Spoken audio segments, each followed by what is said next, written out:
Bom, hoje vamos falar de um assunto sério, segurança em condomínios. Doutor Rodrigo Carpati está com a gente, bem-vindo. Como vai, tudo bem? Tudo bom, Katia? A gente mora em apartamento. O que eu faço no meu apartamento reflete a vida de todos os outros moradores, né? É super complicado, mas não tem o que fazer. Viver em condomínio, você precisa saber que o que você está fazendo vai interferir na vida alheia, na vida do seu vizinho. E a gente fez até uma matéria bem curtinha, resumidinha, falando desse assunto. Vamos assistir? Olha lá. A segurança do lugar onde você mora começa pela fechadura das portas e vai muito além do que se possa imaginar. Rachaduras, tubulações de gás, sistema elétrico sobrecarregado e o uso inadequado de materiais na construção são alguns dos fatores que colocam em risco a vida de centenas de moradores.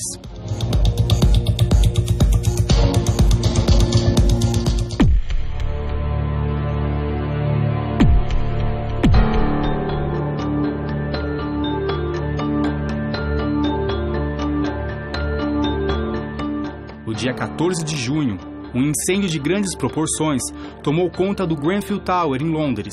Construído em 1974, o prédio, que tinha 24 andares e 120 apartamentos, foi reformado no ano passado. Ao menos 79 pessoas morreram ou estão desaparecidas.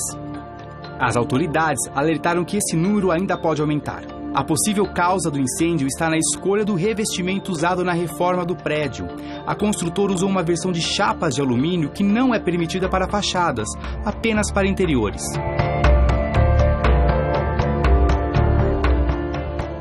No Brasil, 2 grandes incêndios em edifícios paulistanos causaram comoção em todo o país. Em 1971, o excesso de carga elétrica foi a causa do incêndio no edifício Andraus. A tragédia só não fez mais vítimas porque o edifício tinha um heliponto, por onde 500 pessoas foram resgatadas.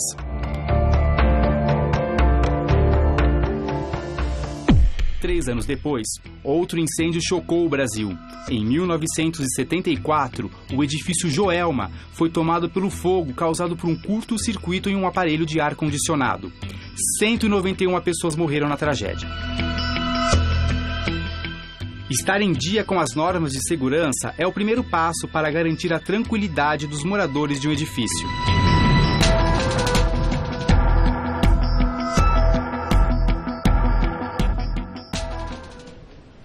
Gente, o assunto é muito sério. No caso que a gente viu do incêndio em Londres, naquele prédio, o prédio tinha 24 andares, 120 apartamentos, foram 12 mortos, 78 feridos, mas ninguém sabe por onde começou o incêndio, né? Acreditam que foi por um freezer que tenha causado isso, mas pode ter sido tanta coisa, né? Pode. Agora, o pior, eles tinham acabado de reformar a fachada do prédio, mas tinham colocado ali um material altamente inflamável. Tem que tomar muito cuidado. Não é? Logicamente que esses casos são fatalidades, mas elas ocorrem. Então é importante que o gestor, o administrador, se preocupe com isso. Pense em tudo isso, com certeza. Quer dizer, se acontece no vizinho, pode acontecer comigo. Então vamos usar um outro material. E às vezes a escolha de um material mais em conta é o que pode colocar a vida de todo mundo em risco, né, doutor Rodrigo? E buscar sempre técnicos, não escolher apenas porque gostou, passar pelo crivo de um técnico, do engenheiro, do corpo de bombeiros, que muitas vezes está ali para auxiliar e orientar o que deve ser feito. Olha, a gente tem muitas dúvidas que chegaram. Vamos para a primeira delas? Olha, vamos ver de quem é. É do Daniel. Olha, moro em um prédio da década de 50. Recentemente, o condomínio promoveu uma troca da fiação do prédio. Porém, não foi possível fazer a troca em alguns apartamentos, ou porque o dono não autorizou, ou porque, como ele está desabitado, não foi encontrado o responsável.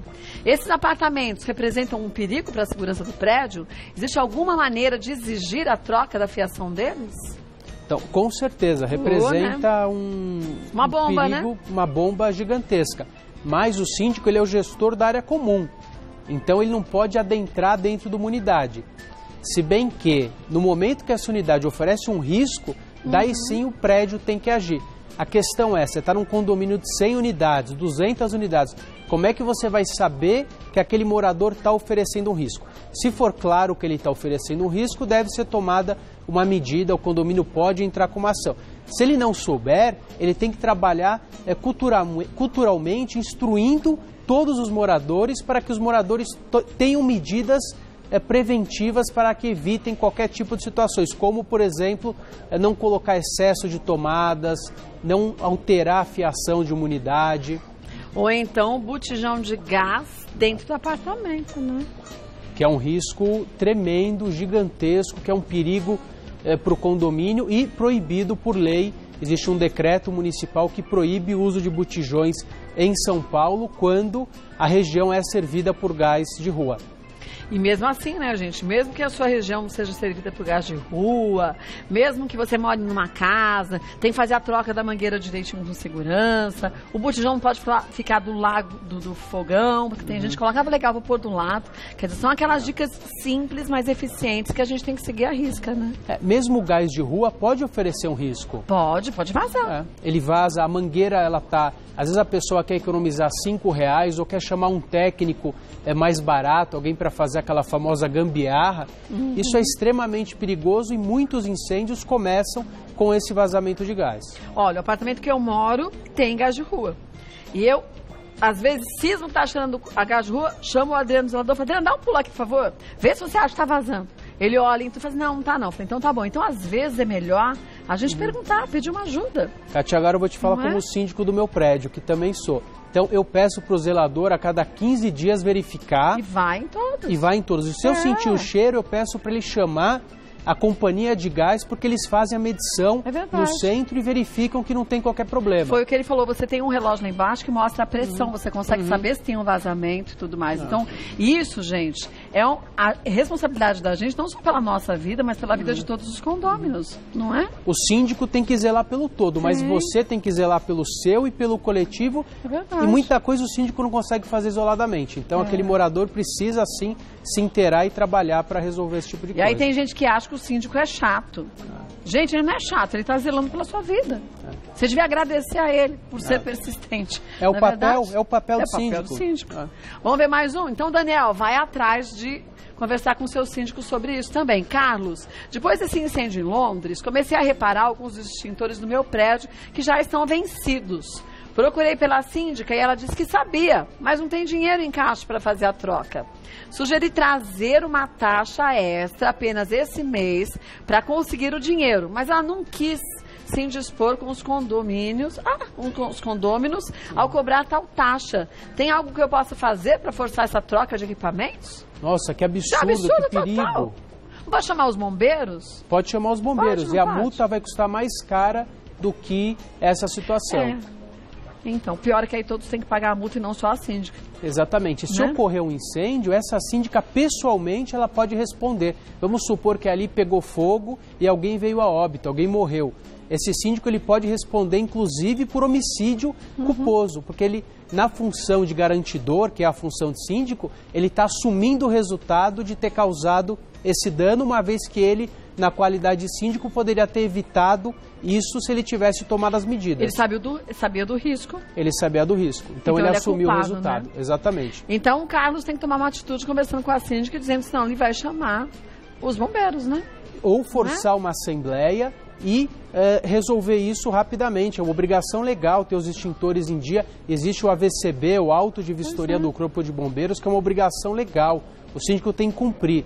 Lei a gente não discute, a gente cumpre. Hora de discutir lei não é na hora da gente não cumprir. É na hora que você tem que cobrar de quem de direito. Mas se a lei existe é pra gente seguir. Com certeza. Não é? E olha que as leis estão tão antigas que a gente tinha que reciclá-las todas, né? Confunde um pouco, às vezes a gente não sabe qual seguir, mas né? Buscar a orientação de um profissional para entender o que está valendo e o que não está. Vamos ver mais uma? E o certo seria que a gente não tivesse nem lei, gente, que a gente tivesse responsabilidade com as coisas, né? Não é fazer porque é obrigado, porque sabe da importância daquele ato. Bom senso, responsabilidade, com certeza. Renato, meu vizinho é muito descuidado. É comum ele sair de casa, deixar a panela no fogo, dormir e esquecer coisas no forno. Já tivemos que chamar mais de uma vez o corpo de bombeiros para arrombar o apartamento dele após o cheiro de queimado e a fumaça causar pânico nos moradores. Já se comentou em processá-lo ou forçar sua saída do prédio. Isso é possível? Então, em casos extremos, sim. esse é um morador que pode passar a ser alguém antissocial, que está trazendo... Isso não é nem descuido, isso é uma situação de risco para todos os outros. Não adianta o prédio estar em dia, o condomínio estar em dia e aquele morador não está em dia. Então, o que deve ser feito, deve ser chamado para conversar, e se não for possível, o condomínio pode, em atos extremos, aplicar multa e até impedir que ele resida naquele local. Mas é um processo longo e demorado. O ideal é tentar conscientizá-lo, é o mais sensato. Mas faz ele comprar uma panela elétrica, porque põe no automático e desliga, um fogão que desligue também, que você põe o tempo, um forno. Às vezes as pessoas também têm que se readequar de acordo com o que sabe das suas dificuldades, né? Com certeza, é o mais verdade. viável. Mas o bom senso não está aí na vida de todo mundo, infelizmente, ainda, né? Então, Renata, vai pela justiça, se não der certo, mas tenta conversar antes, né?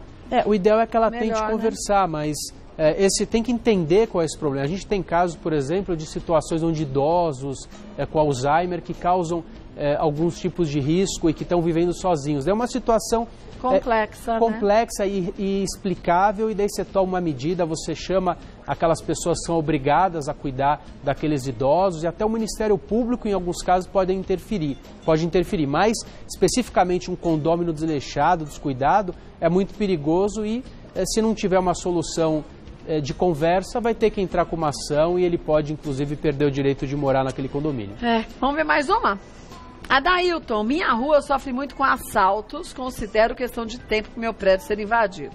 Em caso de arrastões, o condomínio pode ser responsabilizado? Eu volto, porque essa história vai render. Agora,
Olha, voltando com o doutor Rodrigo Carpati, a Dailton fez uma boa pergunta, ó. Minha rua sofre muito com assaltos. Considero questão de tempo para o meu prédio ser invadido. Em caso de arrastões, o condomínio pode ser responsabilizado? Então, são duas coisas, Kátia. Se ele sabe que o prédio vai ser invadido, o bandido normalmente ele é um bandido eventual, ele vai aonde é mais fácil. Então, o que o condomínio tem que fazer é trabalhar, né? Exatamente. Com grades, com alarmes, com homens, com portaria, com homens externos. Essa é uma medida que ele tem que conversar com o síndico dele. A segunda medida, no caso de arrastão, infelizmente, a responsabilidade é da segurança pública e não do condomínio. Eu ia te falar o seguinte, porque também a gente fala, às vezes tem prédios que tem segurança, mas os moradores, na hora de entrar, reclamam se você tem que tocar lá o interfone, até o porteiro abrir, porque tem a gaiolinha, que a gente fica preso na gaiolinha. Abre um, aí você entra, fecha para abrir outro, abre os dois. E esquece que isso é uma medida de segurança. Kátia, quanto maior a segurança, maior o desconforto. E melhor e maior o desconforto. Sim. Então, não dá para a pessoa estar confortável e ter que entrar no condomínio, abaixar o vidro. Isso causa realmente um incômodo. Dois portões, aqueles portões, mas aquela... é importante, né? Exatamente, a gaiola. Mas no caso de um assalto, o prédio não responde, só vai responder se tiver qualquer envolvimento de moradores ou de funcionários, e daí sim o prédio poderia ser responsabilizado. Agora, cada um de nós, o que a gente pode fazer dentro do seu próprio apartamento, buscar uma porta mais segura, com um número maior de travas, isso também é importante, né? É uma somatória, o condomínio é responsável também por trazer segurança. Ficar atento na hora que entra e sai de casa, como a gente faria se a gente morasse numa casa, não muda nada. Avisar os convidados antes, avisar prestadores, para que a portaria esteja pré-avisada, porque tem muitos golpes, tem o golpe do falso policial, do falso entregador, então se a pessoa está avisada, avisa a portaria, fica mais fácil.